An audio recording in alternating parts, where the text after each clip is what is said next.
Hey, Pack Sabian, the greatest to ever do it. Listen, what's going on with Andrew Tate and Ryan Garcia? So over the weekend, Ryan Garcia apparently was held down in the Bohemian Grove, and he witnessed some crazy things called grape with a bunch of kids, and the elites held him down, and he came to Twitter, aka known as X, to essentially tell the story to Andrew Tate and his followers. And so while listening to this tape of of Ryan Garcia basically telling the story to Andrew Tate, and Andrew Tate basically co-signing, say, "Oh yeah, you're right. The Matrix is attacking," and all these other types of weird shit. We essentially witnessed a crash out in real time. And this is going along with all the other kind of weird shit that Ryan Garcia has been doing. Like he posted a picture with him and his girlfriend, like in a bikini, with the tatas kind of really being exposed, saying, "Baby, I love you. You're the only one for me." Blah blah blah. And yeah, Ryan Garcia. I don't know what's going on with the boy. It has seemed since the Gervonta Davis fight, he has been crashing out at an exponential rate, posting a lot of things. He's essentially turned into Oscar De La Hoya 2.0. And I would not be very surprised if he's wearing fishnets, doing a TikTok dance while hitting speed mitts. But this brings a greater question. What has been the impact of Andrew Tate upon our society? So I'm a little bit familiar with Andrew Tate. I think all of us are, that he is the legendary Top G. And I'm not sure if the Top G is still on house arrest, but for some reason the Top G has been kind of crashing out too, since his alleged allegations of sex trafficking and coercion by the use of OnlyFans pimping. And since Andrew Tate has pretty much been like on lockdown, I don't know if he's still on house arrest. I have not been updated with his current court situation, but he's been going through a lot of weird shit too, like filmed himself doing a jail sequence with his brother, as they do like a 24-hour live stream of them in jail. But apparently he's hosting space. He got his social media back. He's been uncanceled, and the true Tate has been revealed, which is basically a clown, which he always was a clown. He always was an entertainer.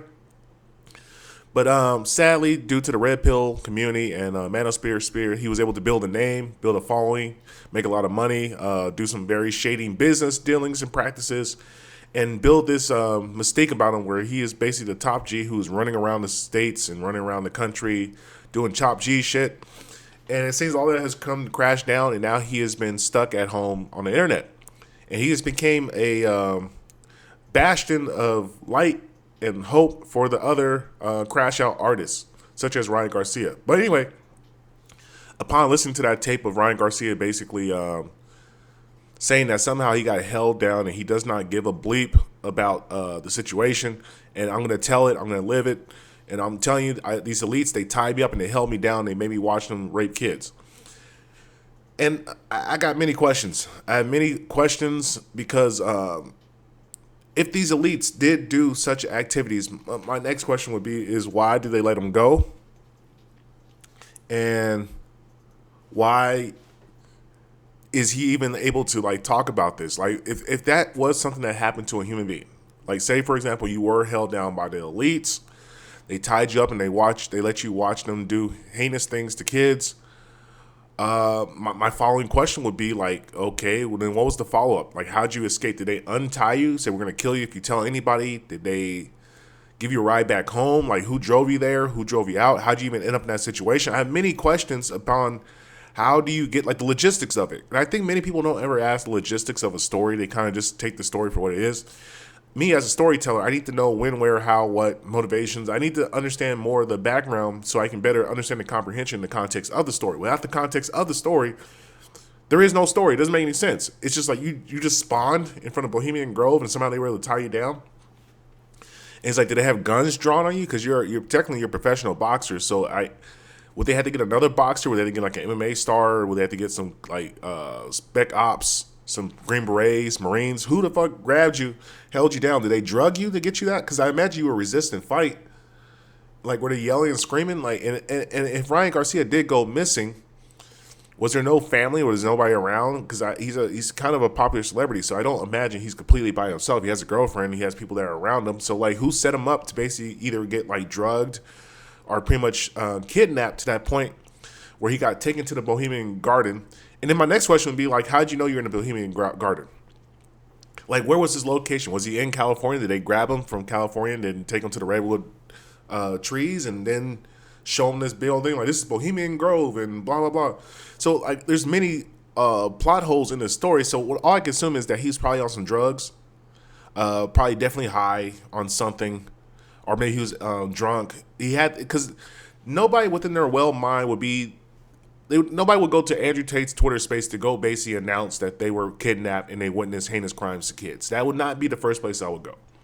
I would likely go to the FBI, the police. Or maybe I'll just keep it to myself and try to escape.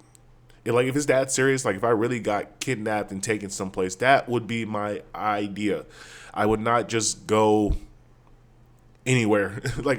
Just going to Andrew Tate's space on Twitter would seem like the last place to go in a circumstance like that. So it leads to many questions, and the more questions I ask, the more answers I'm probably not going to find, which leads to more questions. And we probably should pray for Ryan Garcia, because a lot of this stuff is just it's just a legendary crash out. And I predict we're going to witness more of this from entertainers, sports stars, and everybody else. Like, this is like the John Jones, Chandler Jones type experience, where these guys. I guess life is becoming too much for them. I'd imagine. Maybe their fights are not selling the way we think they're selling. Maybe they're broken than we imagine, and they're falling and crashing out with the life, and things are getting to them. And all in all, this is very perplexing and confusing, just as a human observing this with good logic and reason. But yeah, pray for Ryan Garcia. Pray for Tate. Who knows where the future leads for him? All we can do is hope that they can recover and find peace. Because Lord knows this shit don't make no goddamn sense.